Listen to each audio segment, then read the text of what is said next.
എവിടെയെല്ലാം കർത്താവുമായിട്ടൊരു എൻകൗണ്ടറിലേക്ക്, കർത്താവുമായിട്ട് ഈ വിഷയത്തെ ഏകോപിപ്പിക്കുന്നുണ്ടെങ്കിൽ ഹല്ലേലൂയ, പരാജയം ഒരിക്കലും അങ്ങനെ തീർന്നു പോകത്തില്ല.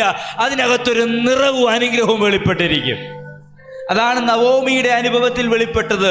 രൂത്തിലൂടെ ആ വീട്ടിനകത്ത് കയറി ചെന്നത്, ഒഴിഞ്ഞവളായി ഇറങ്ങിയവളുടെ വീട്ടിനകത്ത് പടിപടിയായി ഉയർച്ചകൾ കയറി വന്നത് ഹല്ലേലൂയ, അവൾ ദൈവവുമായി അടുക്കുവാൻ തയ്യാറായെന്നുള്ളതാണ്.